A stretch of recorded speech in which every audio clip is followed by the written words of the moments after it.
evening. You're watching Left, Right and Centre. I'm Nidhi Razdan. On the programme tonight, Nitish and Mulayam on the same stage along with major regional players on an anti-communalism platform.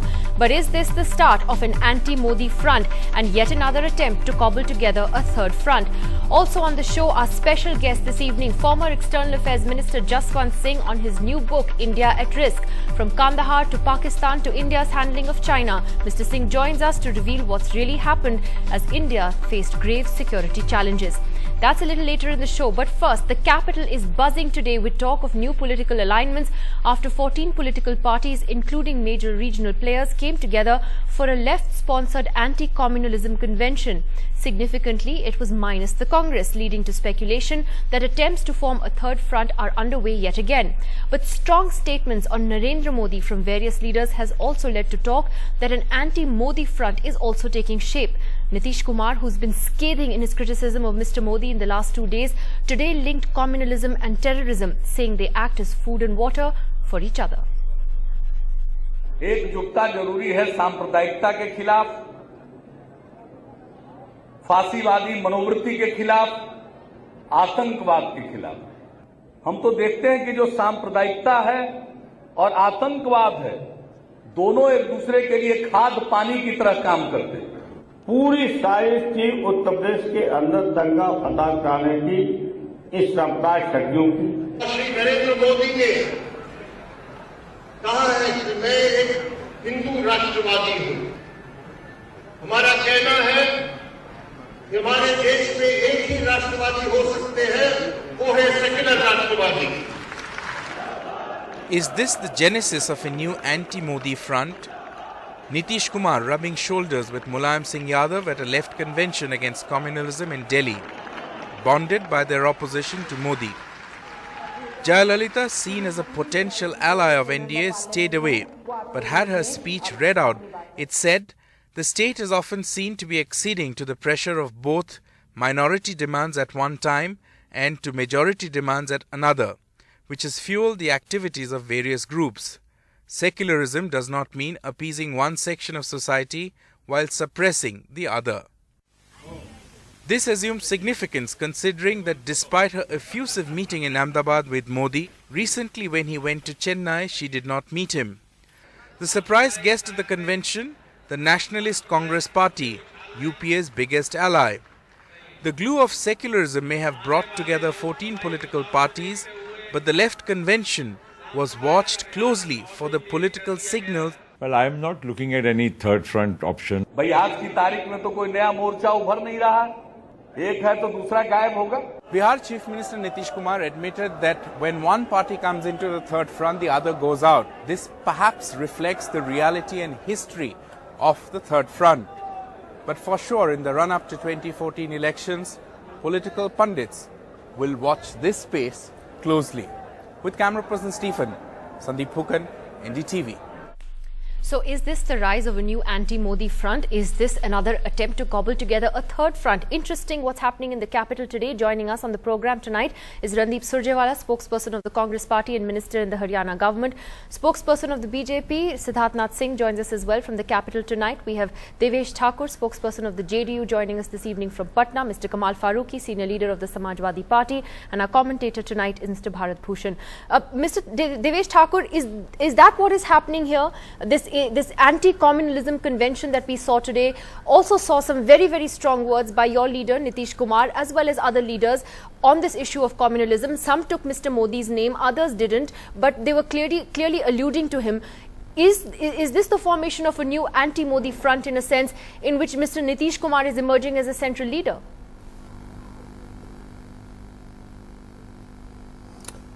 Well, if at all if at all such a front does take place, if it becomes a reality, I think naturally respected Nitish Kumar will be the first choice. But however, I think he has himself made it very clear, and he has spoken the plain truth over there. That such fronts are, it's not very easy for the formation of such fronts. They are ideological. The only common platform there is the anti-communal stance.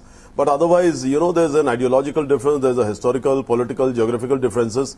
So how far that becomes a reality is definitely we have to wait for the future to see.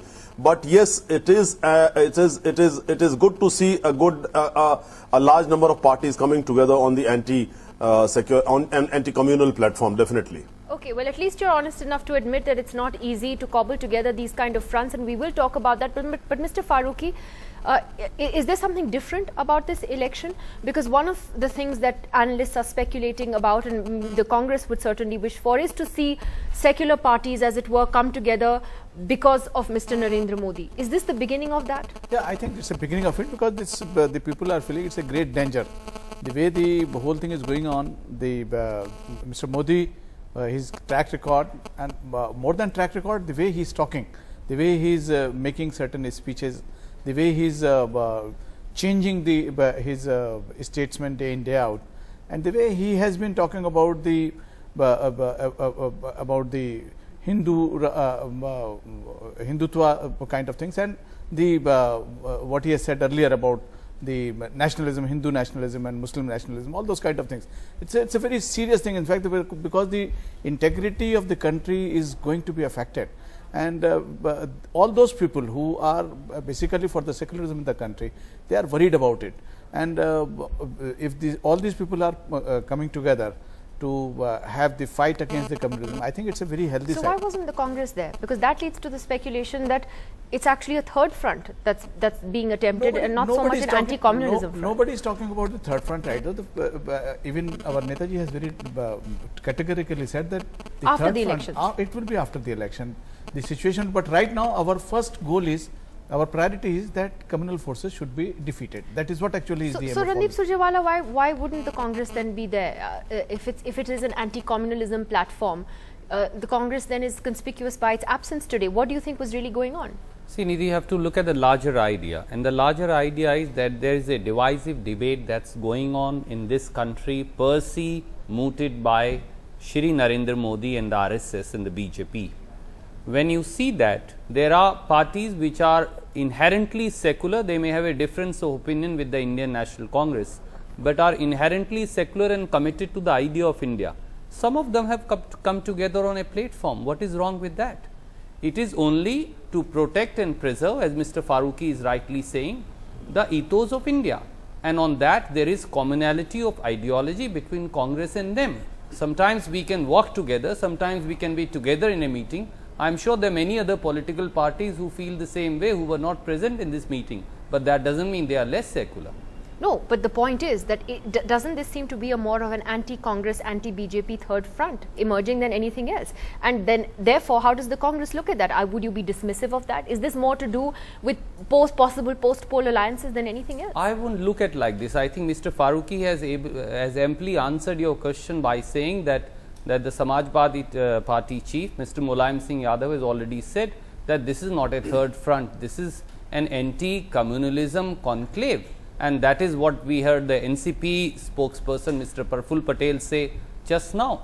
So please look at it from the prism of coming together of parties with similar ideas and ensuring that the ethos of India and the secular India is preserved. Except that those are ideas that you claim to share, and you weren't there. That's my point. You were deliberately not invited. So Siddharth Nath Singh, how does the BJP look at it? Does it look at it dismissively as an anti-Modi front, and the whole attempt to cobble together a third front? Do you see it like that, or do you laugh it off? It's a coalition of diminishing returns of political parties who are traditionally secular fundamentalists. Another message with this coming together of these parties on a forum together is for the Congress and Rahul Gandhi, that they have lost faith in Congress and in Rahul Gandhi. Indirectly they are saying, because you are unable to match or fight or challenge Narendra Modi and BJP, so you get aside. We are here to challenge and fight BJP and Narendra Modi. Now the problem is, whatever Rahul Gandhi and Congress were saying, they wanted as a strategy to have a debate on communalism, secularism, which they have failed. They are the new whatever coalition they may call, or I may call them the B team of Congress. They all have got together again, and their plank is what to the nation? Communalism should be stopped, secularism, communalism fight. None of them are talking about what the nation wants or what they wish to hear, which is how do you fight corruption, how do you fight inflation, how do you increase employment in this country. And surprisingly, the people who are sitting on that forum, Nidhi, there are people like Samajwadi Party who have been, their minister has been caught in a sting operation creating a Muzaffarnagar riots. Everybody is aware of it, but none of them are talking about it. So they are soft on terror, they are themselves involved in communalism, they are not able to bring development in their state. So the one factor that seems to be bringing them together is that they are anti-Narendra Modi. And when you look at a post-poll scenario, fair enough, possible alliances, that shows, doesn't Nidhi, that worry you? I'm happy.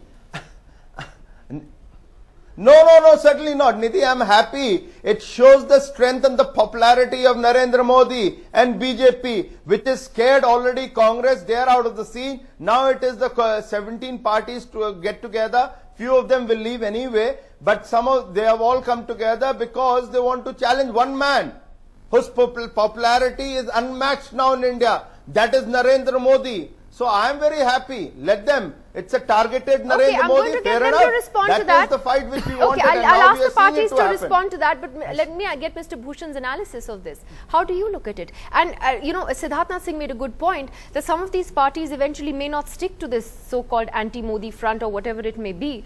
You don't know what exactly Jayalalitha will do. It's very interesting, the game that she's been playing, but you don't know where she'll be at the end of the day. There are uncertainties about the BJD. All of this could change depending on the arithmetic at the end of the day. So I think any front that is formed will be after the elections. Exactly. That's for sure. I also don't believe that Jayalalitha and Mr. Naveen Patnaik would go with BJP. Why? It depends upon the numbers. If BJP gets 200 seats, Jayalalitha is going there or Naveen Patnaik is going there is not going to help them. Remember that the 13-day government of Atal Bihari Vajpayee fell for want of one seat, and Atal Bihari Vajpayee was an inclusive personality, and here you have an extremely polarizing, divisive person. So I don't think that after election Jayalalitha or Naveen Patnaik will go with BJP. But all these parties are looking beyond 2014. Communalism is a platform that will bind them together.